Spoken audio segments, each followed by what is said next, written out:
I hadn't seen her in 10 years, not since she was my brother's best friend. Back then, I was just a kid tagging along. Now I'm the man standing in front of her older boulder and still completely floored. She's divorced now, living in a city I just happened to visit. I knocked on the hotel door, and fate answered with a face I never forgot. The automatic doors whooshed open as Ethan Reyes stepped into the hotel lobby, dragging his suitcase behind him. The late afternoon sun filtered through the tall glass windows, casting gold shadows on the polished floors. His phone buzzed another email, another client, another deadline. 3 days in this quiet city, a corporate presentation tomorrow, maybe a drink afterward. If he wasn't completely wiped, then back to New York. He exhaled and walked toward the front desk, checking in. A soft, composed voice asked, and he glanced up, stopping cold. The woman behind the desk looked up at the same moment, her fingers freezing above the keyboard. Ethan. He blinked. The years collapsed in an instant. Claire. She was different, of course. A little older, softer around the eyes. Her once sun-kissed hair was now a richer shade of brown, swept back into a low, practical bun. But it was her, Claire Monroe, and his brother's best friend, the woman who used to babysit him, the one he'd nursed a ridiculous, silent crush on when he was 15. And now she was standing in front of him in a crisp hotel uniform, her name on a small silver pin. Claire, wow. Ethan managed, setting down his bag. I didn't expect this. Claire laughed, the sound still familiar and gentle. Neither did I. It's been, 10 years? More like 12, he said, still trying to reconcile this version of her with the memory burned into his brain. I barely recognized you. She added, a smile creeping across her lips. You're taller and you lost the shaggy hair. He chuckled. You're not still wearing chokers and quoting Alanis Morissette either, so I guess we both evolved. She laughed again, then glanced around the empty lobby as if suddenly remembering where she was. Right, sorry. Let me get you checked in. As her fingers flew across the keyboard, Ethan studied her. She looked good, not in a glossy magazine cover way, but in a real grounded, beautiful way, like she'd lived through a few storms and came out stronger for it. He cleared his throat. So you live here now? Moved here 2 years ago, she said without looking up. Needed a change. Got the job here and decided to stay. Where were you before? Portland for a while, then LA for way too long. Her tone shifted slightly, like she wasn't just talking about geography. Ethan hesitated. Still married. She paused, looked up, met his eyes. No, she said, quiet but certain. Divorced 2 years now. I'm sorry, don't be, Claire said quickly, her voice firm. It was time. He nodded, unsure what to say next. You're in town for work, she asked. Yeah, marketing conference. I'm presenting tomorrow. Claire smiled, handing him his keycard. Room 508. Elevator's just around the corner. He took the card but didn't move. You know this is going to sound weird, but it's really good to see you. Her smile softened. Not weird. It's good to see you too, Ethan. There was a moment, one of those quiet, delicate pauses where something unspoken floats between two people. Then Claire broke it. I live just 10 minutes from here, she said suddenly. If you're free tomorrow night, I'd love to catch up properly. Dinner, just us. No name tags or hotel lighting. Ethan blinked. You want me to come to your house, she laughed.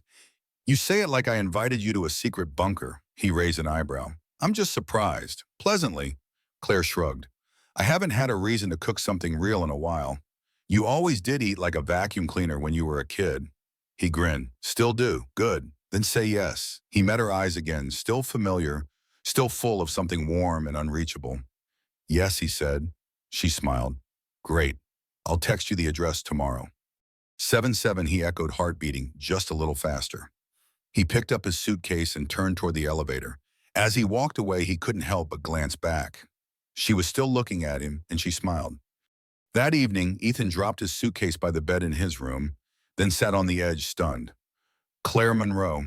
She had been a fixture in his childhood, always around, laughing with his brother, blasting music in her old car, arguing about movies, and telling Ethan to eat something other than cereal. She was 5 years older than his brother, 10 older than him. At the time, that made her feel like she lived in a whole different universe. And now she was single, grounded still. Claire, but something new too. He remembered the moment she'd walked into his family's kitchen one summer, wearing ripped jeans and a backwards baseball cap, and 15-year-old Ethan had nearly dropped a glass because she looked so cool and out of reach. Now she worked the front desk of a hotel in a quiet city and invited him to dinner. He lay back on the bed and stared at the ceiling. What the hell just happened? Sam's flashback, optional intercut scene for adaptation, screenplay version, summer 15 years ago. Ethan, a teenager, sits on the porch steps watching Claire climb out of her car. His brother runs out to meet her. Claire tosses her keys in the air and laughs. You coming or what? She looks over at Ethan. Still quiet, huh?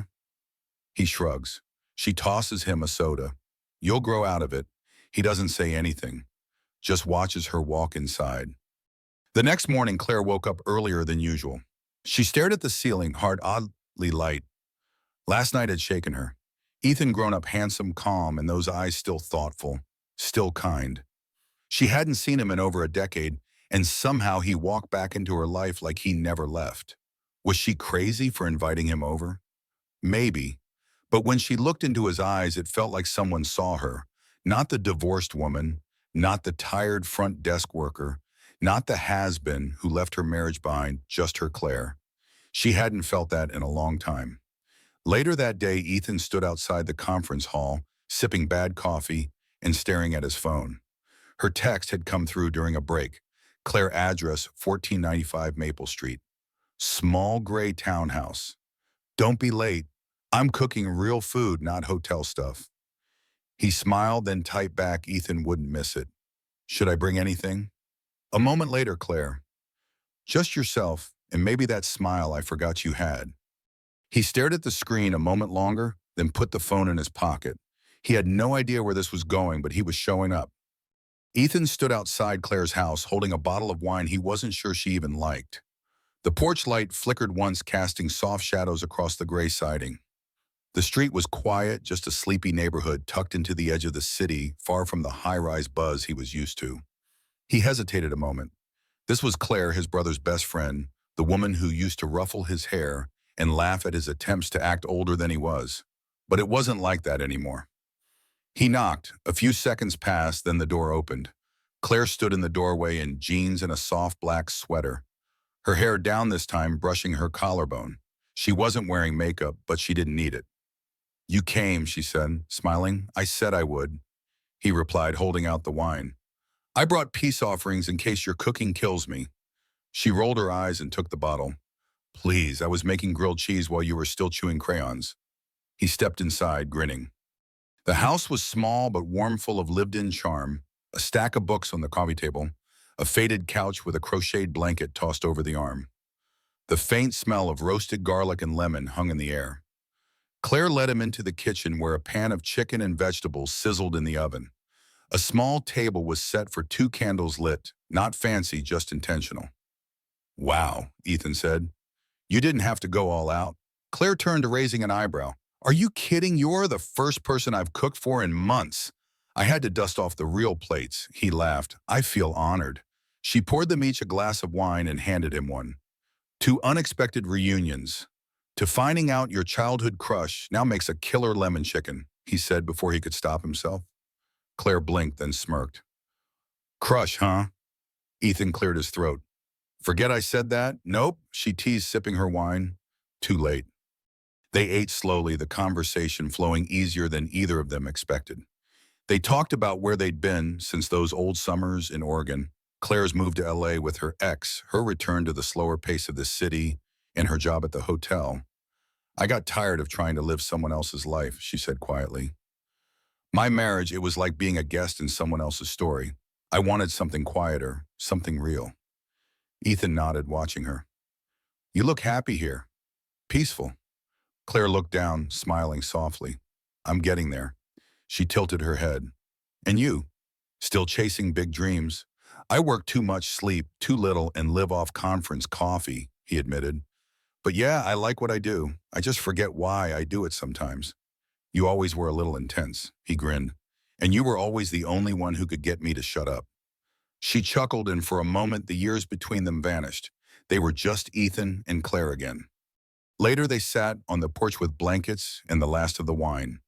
The air was cool, scented faintly with pine and the distant hum of a neighbor's barbecue. Claire pulled her knees to her chest, watching Ethan from the corner of her eye. You know, she said, I always wondered what happened to you after college. I went east, got swept up in the grind, rarely looked back. But you did tonight. He looked at her. Yeah, I did. A beat passed. You know, Claire said slowly, you were always kind, even when you were a moody little teenager trying to impress everyone. Ethan smiled. You noticed that? Of course I did. You used to blush every time I ruffled your hair. He laughed, then grew serious. I thought you were incredible. You were wild and smart and fearless. I think every guy in our neighborhood had a crush on you. Claire exhaled. That version of me feels like a ghost sometimes. You're still her, he said softly, just quieter now. Claire looked at him. Her eyes warmed, but then she shook her head. Ethan, I'm 10 years older than you, he nodded. I know. I used to babysit you. I'm not asking for anything, he said. I'm just saying this feels good being here with you. She looked at him for a long moment, then smiled. Yeah, she whispered, it does. As the night ended, he helped her clean the kitchen. She insisted he didn't need to, but he did anyway, drying the dishes while she rinsed them. You've changed, she said suddenly. How so? You're still kind, but you're more confident, grounded. He smiled. Life has a way of beating the arrogance out of you. Claire chuckled. You never had much arrogance. You just had stars in your eyes. They stood there in silence for a moment. I'm glad you knocked on my door, she said. I almost didn't, he replied, but I'm really glad I did. She opened the door for him and he stepped out into the night. Good night, Claire. Good night, Ethan. And just as he turned to leave, she said softly, don't wait another 12 years. He turned back, eyes meeting hers. I won't. Ethan didn't sleep much that night. Back in his hotel room, the city lights filtered through the half-closed curtains, but his mind replayed every detail. Claire's laugh, the smell of garlic and lemon in her kitchen, the way she looked at him just before he walked away. He stared at the ceiling, heart racing quietly like something was shifting. And for the first time in a while, he wasn't thinking about deadlines or presentations or flights to catch. He was thinking about her. The next morning, he arrived at the office downtown, dressed sharp, speaking clearly during the client meetings, smiling at the right moments. But under the surface, he was distracted. Claire hadn't texted, not that he expected her to, but still. He checked his phone twice before noon. Who are you texting? Asked Marcus, one of his coworkers, giving him a teasing glance over his laptop. No one, Ethan replied, trying to sound casual, but his brain was still on her porch, hearing her say, don't wait another 12 years. It was Thursday when he saw her again. He didn't plan it that way. It was supposed to be a quiet evening, catching up on emails in the hotel lobby, but there she was behind the front desk, head bent over a clipboard, hair falling slightly forward. Claire. He froze for a second, then approached the desk casually. Hey. She looked up surprised, but not unkindly. Her eyes softened. Hey, stranger. I was wondering if you'd forgotten about me. He grinned. You said not to wait 12 years. It's only been 4 days. She laughed under her breath, tucking a strand of hair behind her ear. Touché. There was a pause, a comfortable one. I'm off in about 30 minutes, she said, meeting his gaze. If you're not busy, I'll be right here, he replied without hesitation. They walked through the quiet streets near her neighborhood as dusk fell. The air was cool, touched with that gentle autumn crispness, and the street lamps were just beginning to blink on. Claire had changed into jeans and a denim jacket, her hands tucked into the pockets as they strolled. I forgot how peaceful it is here, Ethan said. Feels like time moves slower. That's why I like it, she replied. Everything out there, big cities, big goals, it's always about running faster. Here you can breathe. He nodded. Did you always know you'd come back? No, she said truthfully. When I left, I swore I'd never come back. I thought this place was too small for me, too quiet. But when things fell apart in LA, this was the only place that still felt like home. He looked at her, his voice softer. And does it feel like home again? Claire was quiet for a second. It's getting there. They reached a small park, mostly empty, just a couple of kids throwing a frisbee in the fading light. Claire sat on a bench and Ethan sat beside her. She tilted her head. Tell me something you've never told anyone. Ethan blinked. What? Come on. We've done the polite catching up part. Let's skip ahead. He smiled. All right. Okay. I almost quit my job 6 months ago. Claire looked surprised. Really? Why burnout? I was tired of chasing things that didn't mean anything. I got close, had the resignation letter ready and everything. But then they offered me a project I couldn't walk away from, so I stayed. And now I'm here. She studied him for a second. You don't sound like you regret staying. I don't. Not anymore. Claire looked at him, and something in her expression changed. Not romantic yet, but open, honest. She was letting her guard down piece by piece. Your turn, he said. Tell me something you haven't told anyone. She thought for a long moment. I cried the day I finalized my divorce, she said. Not because I was sad it was over, but because I felt guilty for feeling relieved. Ethan didn't speak, just nodded. He was a good man, she continued, but we were wrong for each other. He wanted a partner who fit a version of his world. I kept trying to shrink myself to fit that version, but after a while I didn't recognize myself. You don't need to shrink for anyone, Ethan said. She glanced at him. You always say the right things. Now I've learned to stop holding them back. A soft breeze swept through the park. Claire's hair moved slightly in the wind. She shivered. Want to walk me home? She asked. He stood before she could even finish the sentence. Always. Back at her house, Claire hesitated at the door. She turned toward him, keys in her hand, her eyes searching his face. Would you like to come in again? Ethan didn't answer with words. He just followed her. This time the lights were lower. The house felt even more familiar. His coat draped on the same chair from last time. The wine bottle, still half full, sat on the counter. Claire kicked off her shoes and Ethan did the same. She walked into the kitchen and opened the fridge. I've got leftover pasta or frozen pizza. Choose wisely. Frozen pizza, he said. There's no dignity in reheated penny, she grinned. Correct answer. As the oven preheated, they sat on the couch, a little closer this time, their knees almost touching. Ethan picked up one of the books from her table, the Midnight Library, and flipped through it. You always read fiction, only the kind that makes me feel something, she replied. He set the book down. You always talk like that. Like what? Like you're narrating a film, she smirked. Maybe I just think in scenes. Well, for what it's worth, you're my favorite character so far. Her face softened, her lips parted like she wanted to say something, but the oven beeped, breaking the moment. Claire stood brushing imaginary dust from her jeans. Pizza time. They ate at the coffee table talking about everything and nothing. Music, travel, childhood stories. Claire told him about the time she broke her arm climbing a tree in junior high. Ethan told her how he once faked an injury to skip gym class for a week and was caught by his mother pretending to limp on the wrong leg. The laughter came easy, so did the silence. Later, when the plates were cleared and the wine was nearly gone, Claire leaned her head against the back of the couch, eyes closed. I forgot how nice it is to just sit with someone, she murmured. Ethan turned toward her. I forgot how nice it is to be with you. Claire opened her eyes and looked at him. There was a shift, a pause, a pulse between them. But instead of kissing her, Ethan reached out gently and took her hand. She didn't pull away. They sat like that, fingers tangled, breath slow for a long time. Then she whispered, I don't know where this is going. Me neither, he said, but I don't want it to stop. Claire turned to him, her voice barely above a breath. Then don't stop. Outside, the wind rustled the trees, the city slept, but inside, two people who used to be memories were becoming something else. Ethan found himself returning to Claire's house almost every evening after work. What started as a chance reunion had turned into a rhythm dinner, laughter, quiet conversations, the brush of fingertips on a wine glass, the flicker of something unspoken in a glance. It wasn't official, it wasn't labeled, but it was something, and neither of them wanted to walk away from it. On Thursday night, as rain tapped softly against the windows, Claire lit candles in the living room, while Ethan stirred a pan of risotto. She trusted him not to burn it.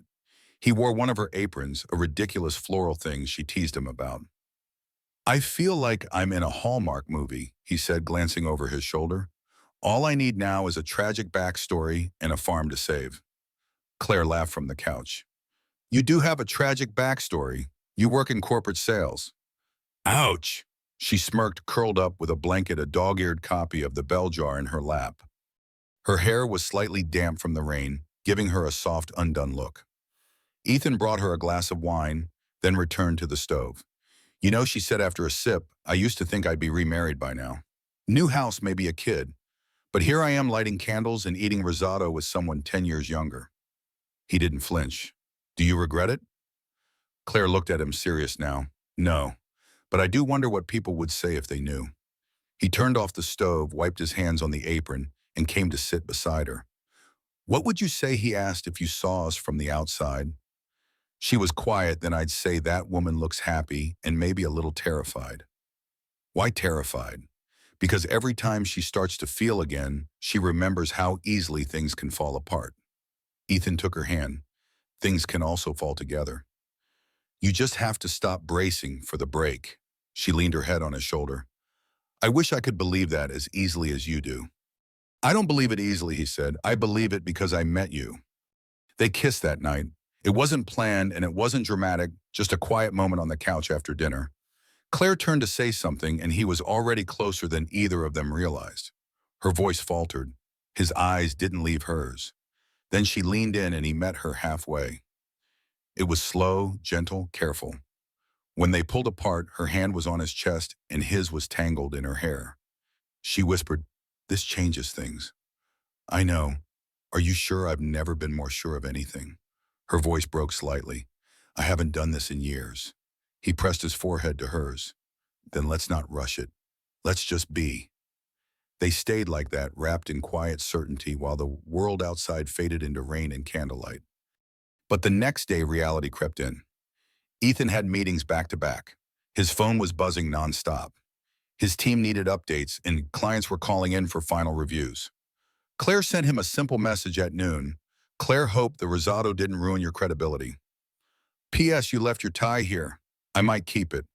He smiled at his screen like a teenager, then quickly typed back, Ethan, I'll come retrieve it tonight.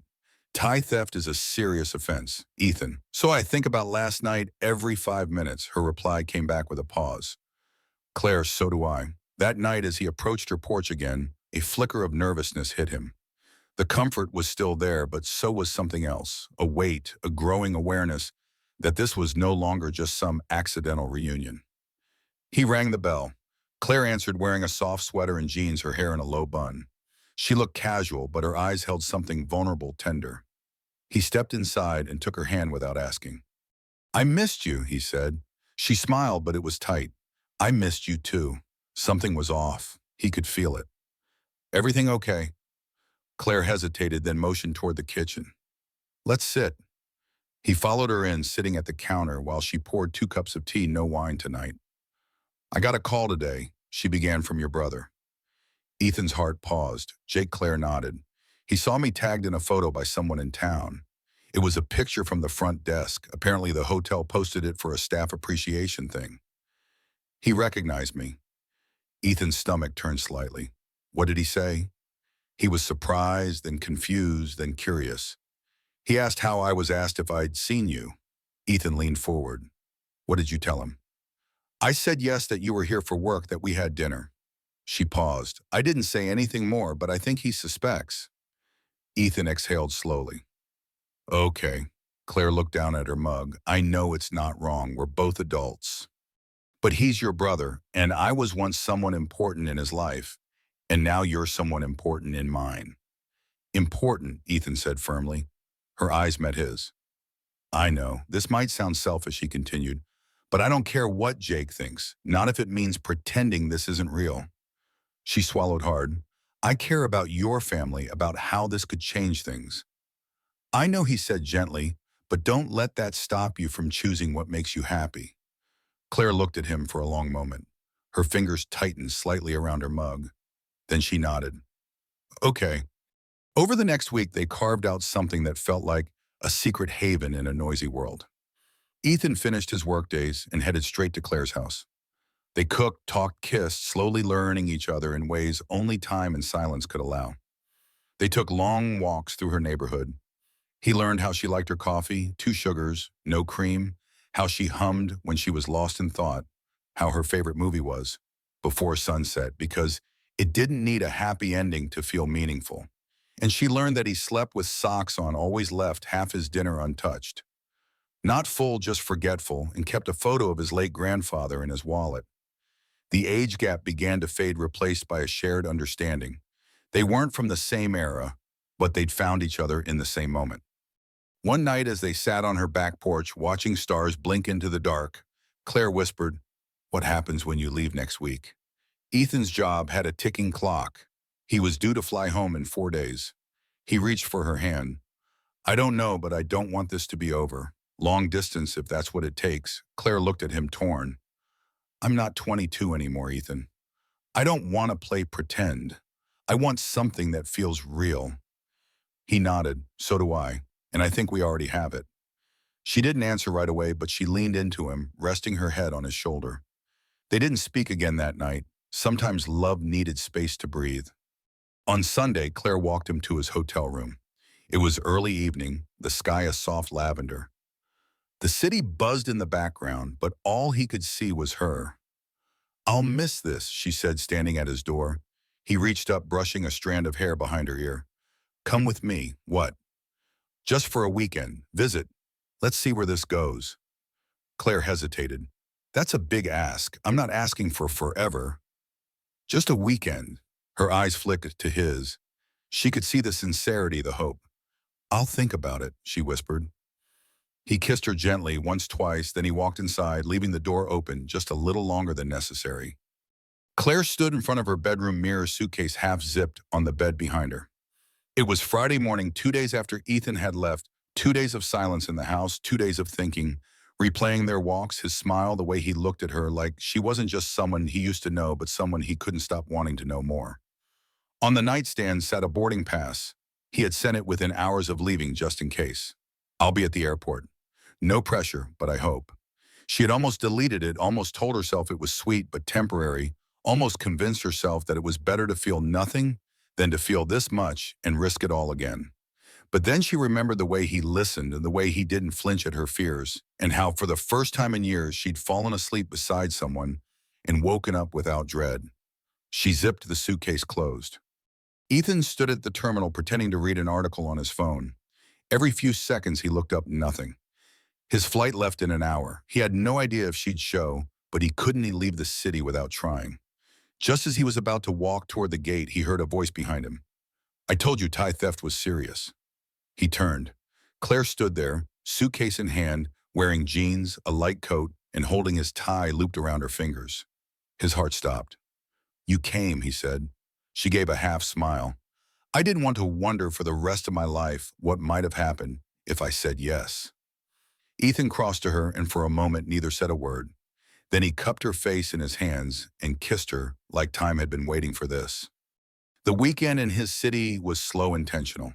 There were no fireworks, no grand gestures, just quiet meals, shared silences, coffee and jazz in the morning, and the comfort of feeling like they weren't out of place anymore. Claire met his friends. One of them, a nurse named Dana, pulled her aside. "He's never looked at anyone the way he looks at you," she said simply. It made Claire's chest ache in the best way. Still, she couldn't silence the voice in her head. "This isn't practical.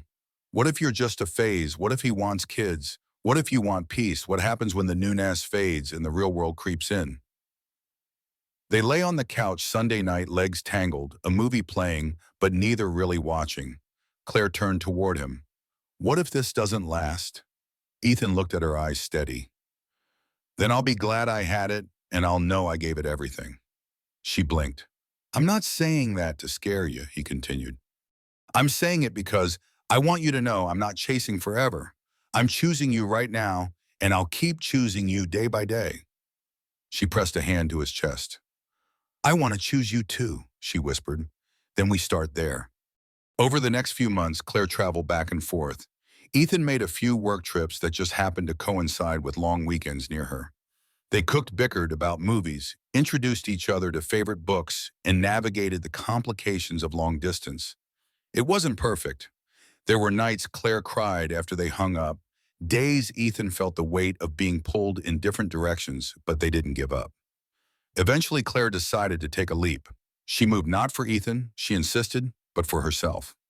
"I spent the last 2 years thinking life was something I had to manage," she told him. But then I remembered it's something I get to live. She found a teaching role at a small community college, teaching engineering and mechanics, something she thought she'd left behind. Ethan helped her unpack his tie still hanging from her doorknob.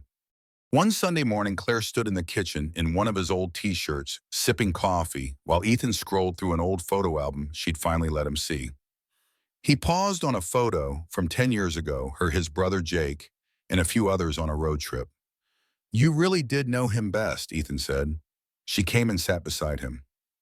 "I did," she said softly, "and I still care about him. But I care about myself more now. And what I have with you, this is mine, not his." Ethan kissed her temple. "You're allowed to have both your past and your future." She nodded, then smiled. "I used to think my love story was already written, like I had my chapter, and that was it. But maybe it's not one story. Maybe it's a collection." He looked at her heart full. "And I'm your what?" "Epilogue," she laughed. "You're a new volume." 6 months later, Claire got a message from Jake. "It was short, I heard, and I'm happy for you. Don't worry about me. Just be good to each other." She stared at the message for a long time, then forwarded it to Ethan, who replied with a simple "told you." A year passed. They didn't rush into rings or vows. They didn't post about each other every day or try to prove anything to the world. But they showed up. They showed up for lazy Sundays, for hard conversations, for family dinners that felt strange at first, but warmer over time. They went slow, but they went together, and that they realized was all the story ever needed. The story of Ethan and Claire teaches us that life's most transformative moments often come when we least expect them, reigniting past connections with new meaning. Ethan, once a shy teenager with a crush, and Claire, a woman rebuilding after divorce, rediscovered each other after a decade apart. Their chance reunion in a hotel lobby blossomed into a deep, authentic bond, showing that love doesn't follow a timeline or age, it thrives on honesty and presence. Claire's courage to embrace vulnerability despite her fears, and Ethan's choice to pursue something real rather than fleeting, remind us that second chances require us to let go of doubt and choose connection in the present. Their journey underscores that life is not a single story, but a collection of chapters, each offering a chance to rewrite our future with someone who sees us as we are. This tale inspires us to stay open to unexpected encounters, to honor our past without letting it define us, and to embrace the risk of love for the sake of feeling truly alive. Have you ever reconnected with someone from your past who changed your life's direction? Share your story in the comments. We'd love to hear about your own moments of serendipity. If this story of rediscovery and resilience moved you, please subscribe to our channel for more heartfelt tales. Hit the like button, share with someone who needs a reminder to stay open to love, and ring the bell to stay updated. Your support keeps these stories shining, so join us in celebrating the beauty of new beginnings.